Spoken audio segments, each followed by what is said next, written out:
Bismillahirrahmanirrahim. Assalamualaikum warahmatullahi wabarakatuh.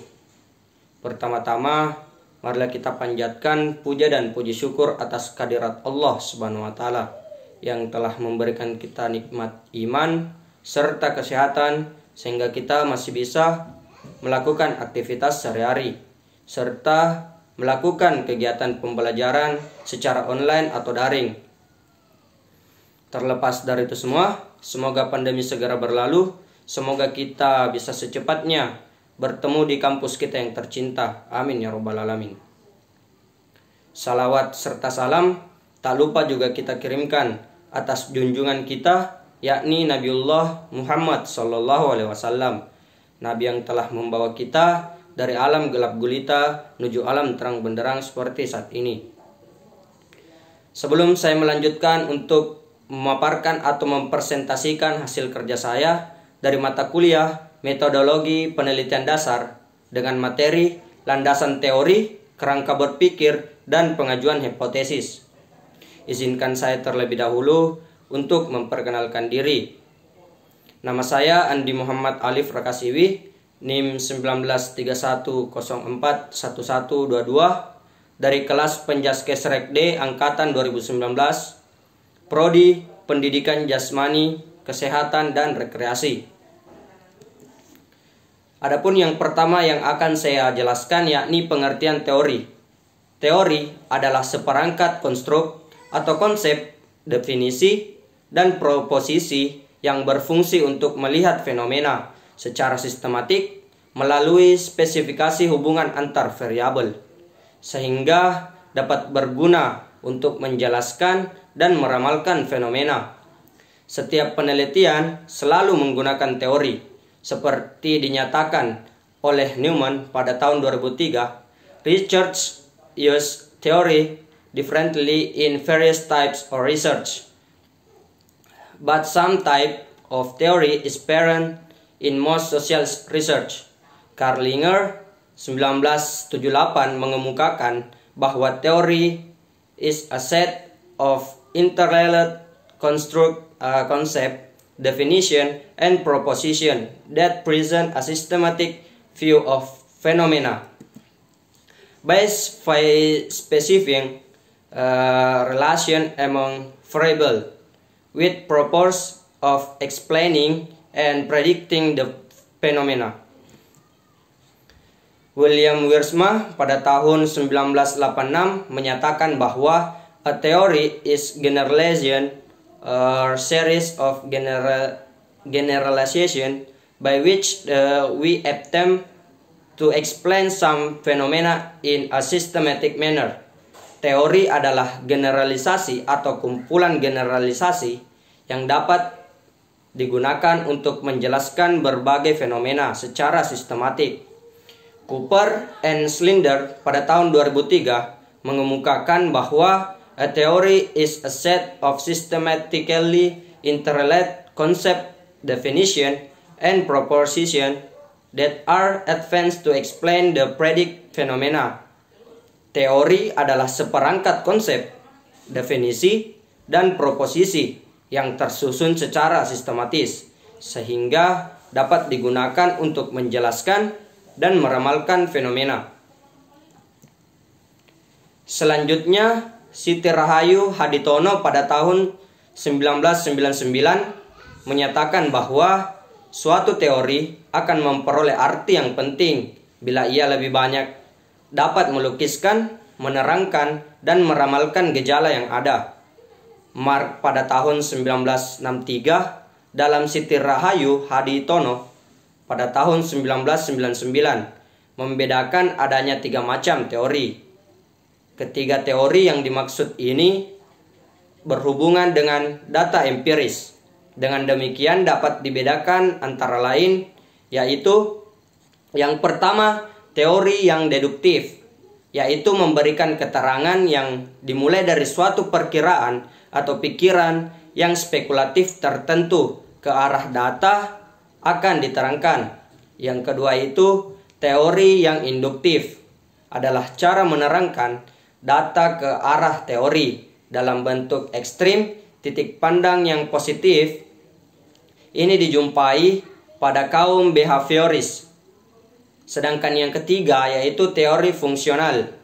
Di sini tampak suatu interaksi pengaruh antara data dan perkiraan teoritis, yaitu data mempengaruhi pembentukan teori dan pembentukan teori kembali mempengaruhi data.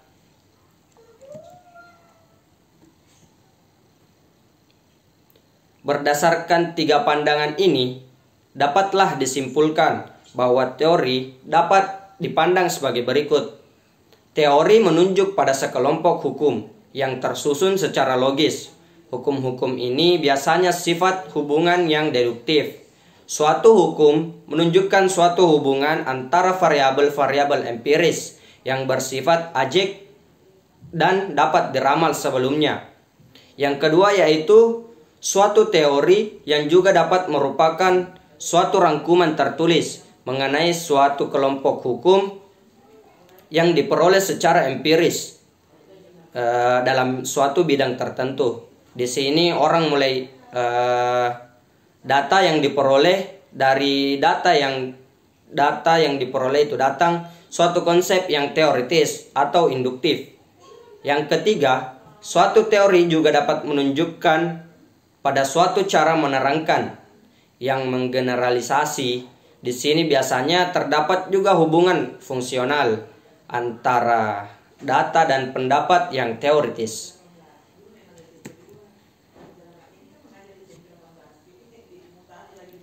Berdasarkan data tersebut di atas, secara umum dapat ditarik kesimpulan bahwa suatu teori adalah suatu konseptualisasi yang umum. Konseptualisasi atau sistem pengertian ini diperoleh melalui jalan yang sistematis. Suatu teori harus dapat diuji kebenarannya. Bila tidak, dia bukan suatu teori. Teori adalah alur logika atau penalaran yang merupakan seperangkat konsep, definisi, proposisi yang disusun secara sistematis. Secara umum, teori mempunyai tiga fungsi, yaitu untuk menjelaskan atau explanation, meramalkan, prediction, dan pengendalian atau kontrol suatu gejala.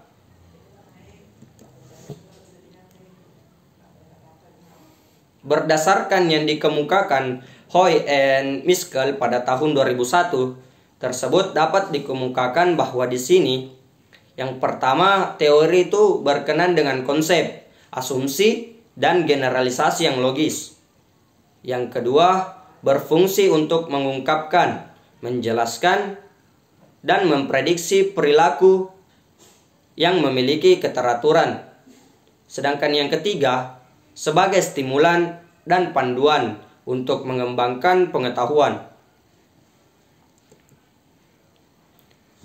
Yang kedua itu bagian tingkatan dan fokus teori.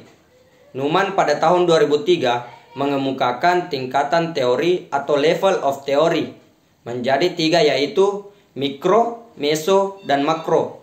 Mikro level theory, small slice of time, space or number of people. These concepts are usual, not very abstract. Meso level theory attempt to link macro and micro levels, or to operate an intermediate level. Selanjutnya, fokus teori dibedakan menjadi tiga, yaitu teori substantif, teori formal, dan middle range teori.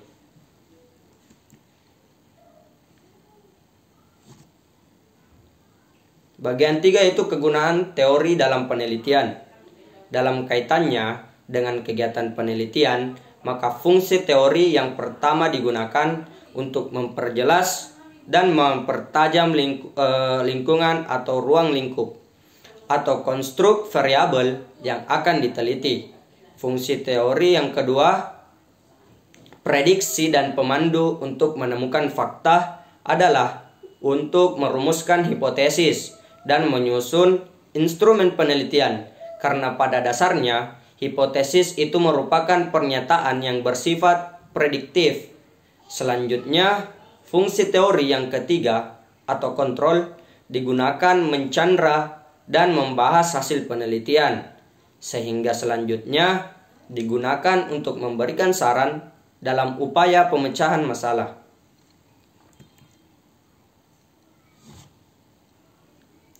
Dalam proses penelitian, terlihat bahwa untuk dapat mengajukan hipotesis penelitian, maka peneliti harus membaca buku-buku dan hasil-hasil penelitian yang relevan, lengkap, dan mutakhir.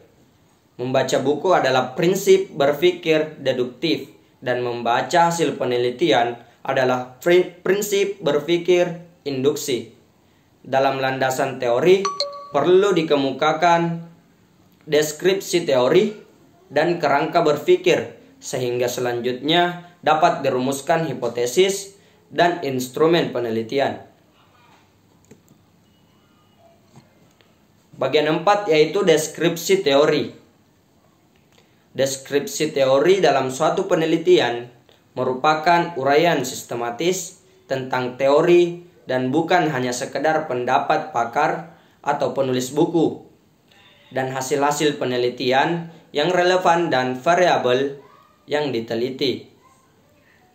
Berapa jumlah kelompok teori yang perlu dikemukakan, dideskripsikan akan tergantung pada luasnya permasalahan dan secara teknis tergantung pada jumlah variabel yang diteliti.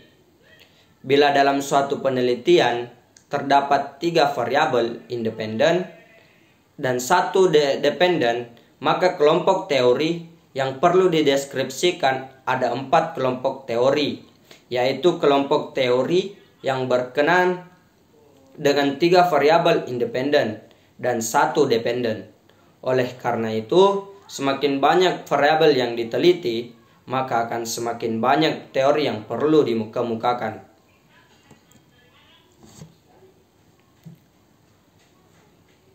Deskripsi teori paling tidak berisi tentang penjelasan terhadap variabel-variabel yang diteliti melalui pendefinisian dan uraian yang lengkap mendalam dari berbagai referensi, sehingga ruang lingkup, kedudukan, dan prediksi terhadap hubungan antar variabel yang akan diteliti menjadi lebih jelas dan terarah. Teori-teori yang dideskripsikan dalam proposal maupun laporan penelitian dapat digunakan sebagai indikator apakah peneliti menguasai teori dan konteks yang diteliti atau tidak.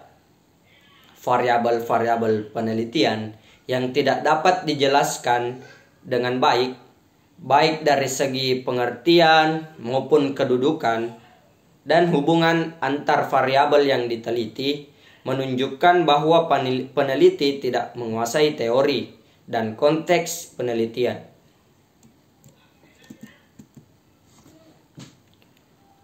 Hasil penelitian yang relevan bukan berarti sama yang akan diteliti, tetapi masih dalam lingkup yang sama. Secara teknis, hasil penelitian yang relevan dengan apa yang diteliti dapat dilihat dari permasalahan yang diteliti, waktu penelitian, tempat penelitian, sampel penelitian, metode penelitian, analisis, dan kesimpulan. Misalnya, peneliti yang terdahulu melakukan penelitian tentang tingkat penjualan jenis kendaraan bermotor di Jawa Timur, dan peneliti berikutnya meneliti di Jawa Barat. Jadi hanya berbeda lokasi saja. Peneliti yang kedua ini dapat menggunakan referensi hasil penelitian yang pertama.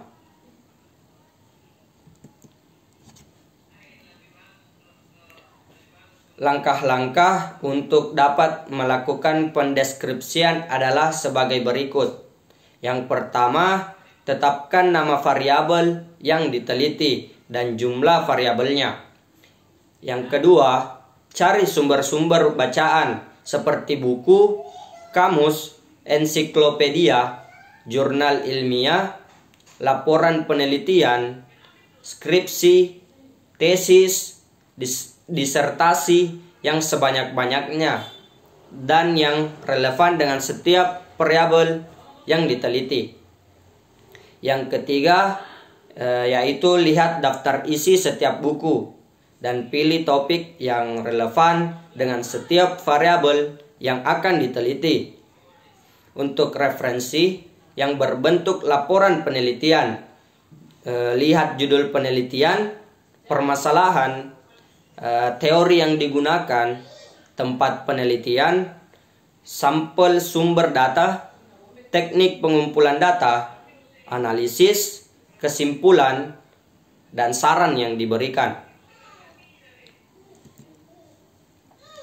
Yang keempat, cara definisi setiap variabel yang akan diteliti pada setiap sumber bacaan. Bandingkan antara satu sumber dengan sumber lainnya dan pilih definisi yang sesuai dengan penelitian yang akan dilakukan.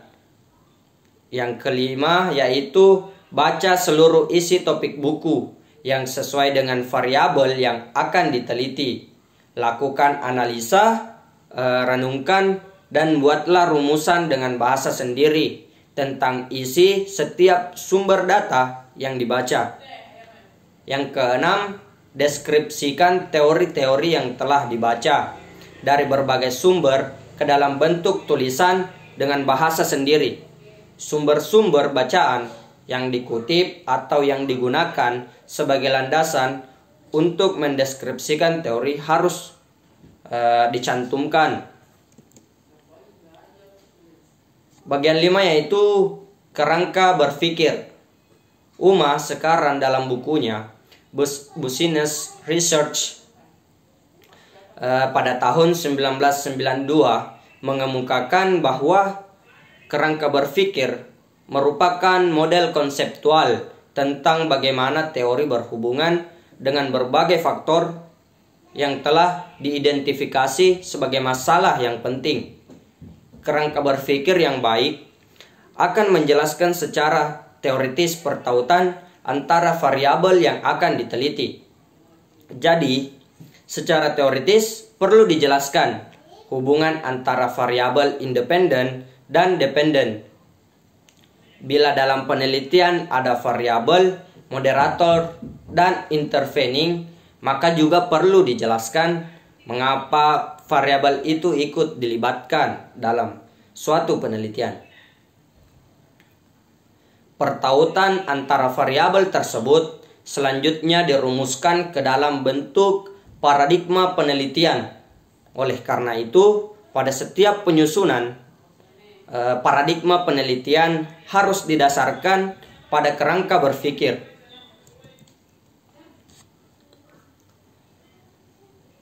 Kerangka berpikir dalam suatu penelitian perlu dikemukakan apabila dalam penelitian tersebut berkenan dua variabel atau lebih, apabila penelitiannya hanya membahas sebuah variabel atau lebih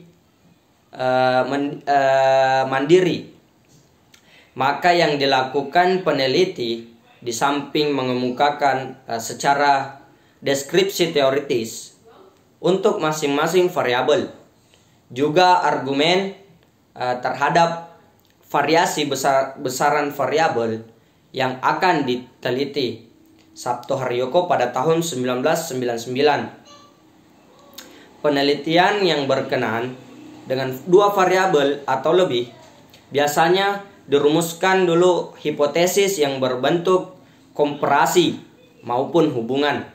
Oleh karena itu, dalam rangka menyusun hipotesis, penelitian yang berbentuk hubungan maupun komparasi, maka perlu dikemukakan kerangka berpikir. Seorang peneliti menguasai teori-teori ilmiah sebagai dasar bagi argumentasi dalam menyusun kerangka pemikiran yang membuahkan hipotesis. Kerangka pemikiran ini merupakan penjelasan sementara terhadap gejala-gejala yang menjadi objek permasalahan. Kriteria utama agar suatu kerangka pemikiran bisa meyakinkan sesama ilmuwan, ada alur-alur pikiran yang logis dalam membangun suatu kerangka berpikir yang membuahkan kesimpulan yang berupa hipotesis. Jadi, kerangka berpikir merupakan sintesa tentang hubungan antara variabel yang disusun dari berbagai teori yang telah dideskripsikan. Berdasarkan teori-teori yang telah dideskripsikan tersebut, selanjutnya dianalisa secara kritis dan sistematis, sehingga menghasilkan sintesa tentang hubungan antar variabel yang diteliti. Sintesa tentang hubungan variabel tersebut selanjutnya digunakan untuk merumuskan hipotesis. Yang pertama itu menetapkan variabel yang diteliti. Untuk menentukan kelompok teori apa yang perlu dikemukakan dalam menyusun kerangka berpikir untuk pengajuan hipotesis, maka harus ditetapkan terlebih dahulu variabel penelitiannya, berapa jumlah variabel yang telah diteliti, dan apakah nama setiap variabel merupakan titik tolak untuk menentukan yang akan dikemukakan.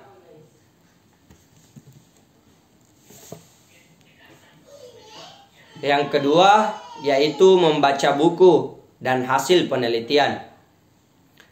Setelah variabel ditentukan, maka langkah berikutnya adalah membaca buku dan hasil penelitian yang relevan. Buku-buku yang dibaca dapat berbentuk teks, ensiklopedia, dan kamus. Hasil penelitian yang dapat dibaca adalah laporan penelitian, jurnal ilmiah, skripsi, tesis, dan disertasi. Yang ketiga, deskripsi teori dan hasil penelitian. Dari buku dan hasil penelitian yang dibaca akan dapat dikemukakan teori-teori yang berkenaan dengan variabel yang diteliti. Seperti telah dikemukakan, deskripsi teori berisi tentang definisi terhadap masing-masing variabel yang diteliti, uraian rinci tentang ruang lingkup setiap variabel, dan kedudukan antara variabel satu dengan yang lainnya dalam konteks penelitian. Yang keempat yaitu analisis kritis terhadap teori dan hasil penelitian. Pada tahap ini, peneliti melakukan analisis secara kritis terhadap teori-teori dan hasil penelitian yang dikemukakan. Dalam analisis ini, peneliti akan mengkaji apakah teori-teori dan hasil penelitian yang telah ditetapkan itu betul-betul sesuai dengan objek penelitian atau tidak. Karena sering terjadi teori-teori berasal dari luar dan tidak sesuai untuk penelitian di dalam negeri. Yang kelima yaitu analisis yang komparatif terhadap teori dan hasil penelitian. Analisis komparatif dilakukan dengan cara membandingkan antara teori yang satu dengan teori yang lainnya dan hasil penelitian satu dengan penelitian yang lainnya. Melalui analisis yang komparatif ini dapat peneliti memadukan antara teori satu dan teori yang lainnya, atau mereduksi bila dipandang terlalu luas. Seperti itu. Yang keenam ini sintesa kesimpulan melalui analisis kritis dan komparatif terhadap teori-teori dan hasil penelitian yang relevan dengan semua variabel yang diteliti. Selanjutnya, peneliti dapat melakukan sintesa atau kesimpulan sementara. Perpaduan antara sintesa antara variabel satu dan variabel yang lainnya akan menghasilkan kerangka berpikir yang selanjutnya dapat digunakan untuk merumuskan hipotesis. Yang ketujuh yaitu kerangka berpikir. Setelah sintesa atau kesimpulan sementara dapat dirumuskan, maka selanjutnya disusun kerangka berpikir. Kerangka berpikir dihasilkan dapat berupa kerangka berpikir yang asosiatif, hubungan maupun komparatif atau perbandingan. Kerangka berpikir asosiatif dapat menggunakan kalimat jika begini maka akan begitu. Jika guru kompeten maka hasil belajar akan tinggi. Jika kepemimpinan kepala sekolah baik maka iklim kerja sekolah akan baik. Jika kebijakan pendidikan dilaksanakan secara baik dan konsisten, maka kualitas sumber daya manusia di Indonesia akan meningkatkan pada gradasi yang tinggi. Yang kedelapan itu hipotesis berdasarkan kerangka berpikir tersebut selanjutnya disusun hipotesis. Bila kerangka berpikir berbunyi, jika guru kompeten maka hasil belajar akan tinggi. Maka hipotesisnya berbunyi ada hubungan yang positif dan signifikan antara kompetensi guru dengan hasil belajar. Bila kerangka berpikir berbunyi karena lembaga pendidikan A menggunakan teknologi pembelajaran yang tinggi, maka kualitas hasil belajar akan lebih tinggi bila dibandingkan dengan lembaga pendidikan B yang teknologi pembelajarannya rendah. Sedangkan hipotesisnya berbunyi terdapat perbedaan kualitas hasil belajar yang signifikan antara lembaga A dan B, atau hasil belajar lembaga pendidikan A lebih tinggi bila dibandingkan dengan lembaga pendidikan B.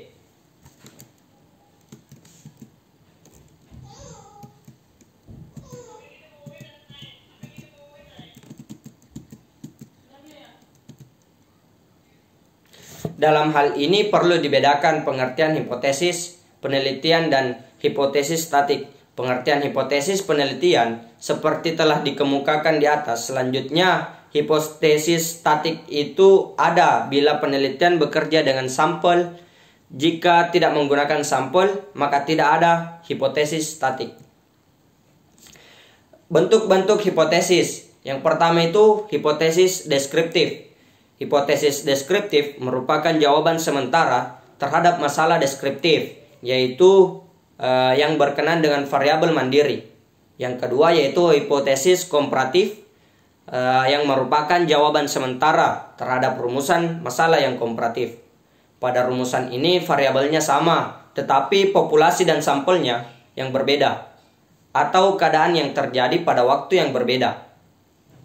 Yang ketiga yaitu hipotesis asosiatif, di mana dimaksud di sini adalah jawaban sementara terhadap rumusan masalah asosiatif, yaitu yang menanyakan hubungan antara dua variabel atau lebih. Yang kedua yaitu paradigma penelitian atau rumusan masalah dan hipotesis. Pada bab 2 telah disampaikan bahwa paradigma penelitian dengan paradigma penelitian itu peneliti dapat menggunakan sebagai panduan untuk merumuskan masalah, dan hipotesis penelitiannya yang selanjutnya dapat digunakan untuk panduan dalam pengumpulan data dan analisis. Yang ketiga yaitu karakteristik hipotesis yang baik. Pertama itu merupakan dugaan terhadap keadaan variabel mandiri, perbandingan keadaan variabel pada berbagai sampel, dan merupakan dugaan tentang hubungan antara dua variabel atau lebih. Yang kedua yaitu dinyatakan dalam kalimat yang jelas sehingga tidak menimbulkan berbagai penafsiran. Yang ketiga yaitu dapat diuji dengan data yang dikumpulkan dengan metode-metode ilmiah. Mungkin cukup sekian yang bisa saya sampaikan. Lebih dan kurangnya mohon dimaafkan. Wassalamualaikum warahmatullahi wabarakatuh.